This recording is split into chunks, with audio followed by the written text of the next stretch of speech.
Hi everyone, welcome to my kitchen and thanks so much for stopping by my channel. Now the weather's getting nice and warm, so it's barbecue season. We love making homemade burgers and putting them on the grill. At least I know exactly what's in the burgers, and to me homemade burgers always taste better than frozen burgers that you get from the grocery store. They're pretty quick and easy to put together and taste so good. So stay tuned for my homemade burger recipe. So I have your 3 green onions or scallions, half of a white onion, and 4 cloves of garlic, and I'm going to dice all of these 3 up as small as I can. I love garlic and I add it to almost all of my meats when I'm seasoning them. I have about 4 pounds of ground chicken and veal here, and I'm adding some pink Himalayan salt and some black pepper.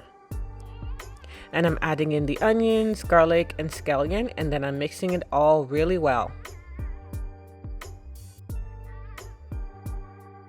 Now I'm adding 3 eggs and 1 cup of Panko breadcrumbs, and again I'm mixing all of this together really well. The eggs help to keep the burger patties together, and the breadcrumbs give it a nice texture so you're not just biting into a big chunk of meat.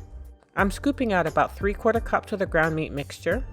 I'm rolling it in my hands and patting it down to flatten it and make it even so that it cooks evenly. And I'm placing it on a baking sheet lined with parchment paper. What I like to do is place all of the patties on the parchment paper, then put them in the freezer for about an hour before putting them on the grill.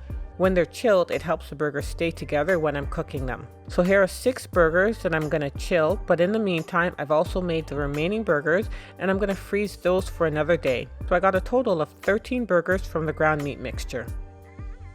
It's been about an hour and I'm putting these burgers on my hot grill, and I'm going to cook on each side for about 8 minutes.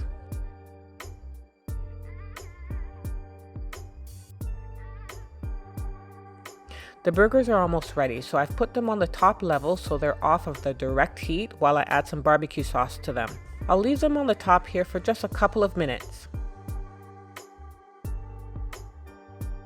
The burgers are all done and they look and taste so good. They're well seasoned, juicy, and filling. Thanks so much for watching, and don't forget to like and subscribe. Until next time, take care.